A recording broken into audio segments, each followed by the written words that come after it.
Hello friends, welcome to my YouTube channel. चलिए आज का करंट अफेयर स्टार्ट करते हैं। हाल ही में गवर्नमेंट ने केबल टीवी नेटवर्क रूल को अमेंड किया है।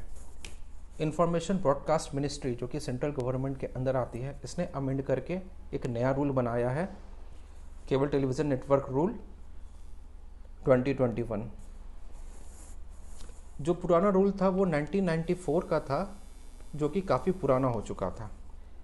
इस नए रूल में जो मेन बदलाव किया गया है वह यह है कि 3 level of grievance redressal mechanism को इस्टेब्लिश किया गया है कि किसी कंज्यूमर को कोई प्रॉब्लम आती है, कोई फीडबैक देना है, कोई कंप्लेन करना है, तो वह किस इंस्टीट्यूशनल मैकेनिज्म के थ्रू कर सकता है, वो इसमें बनाया गया है। सबसे ऊपर में ब्रॉडकास्टर्स रहेंगे। कंज्यूमर का कोई भी प्रॉब्लम ब्रॉडकास्टर को अपने लेवल पे ख़त्म कर देना है। यदि नहीं हो पाता है तो सेल्फ रेगुलेटिंग बॉडीज जो मॉनिटरिंग भी कर रही है वह इंश्योर करेगी कि यह ख़त्म हो जाए और ये जो उनका जो प्रॉब्लम है वो रिजॉल्व हो जाए। और सबसे ऊपर में है इंटर डिपार्टमेंटल कमेटी, जो कि इस इंफॉर्मेशन ब्रॉडकास्ट मिनिस्ट्री के अंदर रहेगी। वह इसको देखते रहेगी कि जो भी कंज्यूमर के इश्यूज़ हैं वो रिजॉल्व हो रहे हैं या नहीं हो रहे हैं। इसका सबसे बड़ा फ़ायदा ये मिलेगा कि इसके बाद जो ग्रीवांस रिट्रेसल मैकेनिज़्म है इसको एक स्टैट्यूटरी बैकिंग मिल जाएगी। पहले भी इंस्टीट्यूशंस थे, ध्यान देने वाली बात है कि पहले भी इंस्टीट्यूशंस थे, but it was not backed by any law.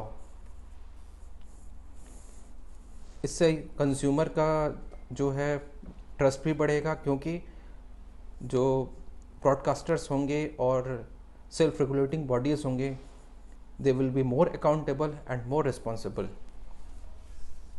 क्योंकि यदि वो कंज्यूमर के फीडबैक को इग्नोर करते हैं, यदि वह उसको नहीं मानते हैं, तो वह इलीगल होगा और उन पर एक्शन किया जा सकता है।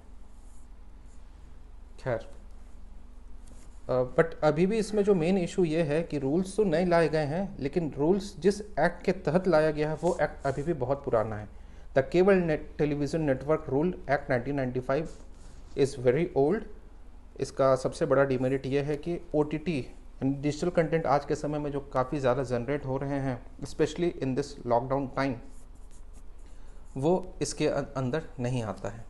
इसी से एक मिलता जुलता न्यूज़ भी है। इंडियन ब्रॉडकास्टिंग फाउंडेशन, पिछले महीने यह न्यूज़ में भी था, बिकॉज़ इसका नाम चेंज करने की बात चल रही थी कि इंडियन ब्रॉडकास्टिंग डिजिटल फाउंडेशन इसका नाम कर दिया जाए।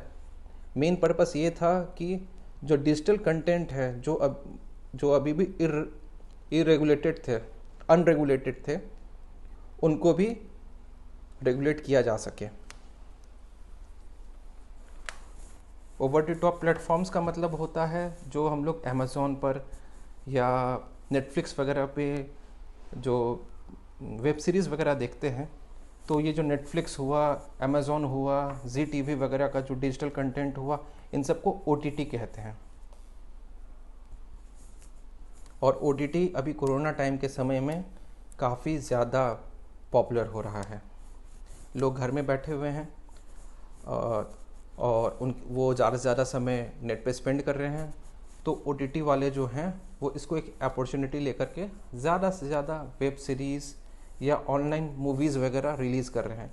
ये कोरोना का ही समय था कि पहली बार जो है कोई भी मूवी थिएटर में ना रिलीज़ हो करके हमारे फ़ोन्स पर रिलीज़ हो रही थी, डिजिटल प्लेटफॉर्म्स पर रिलीज़ हो रही थी।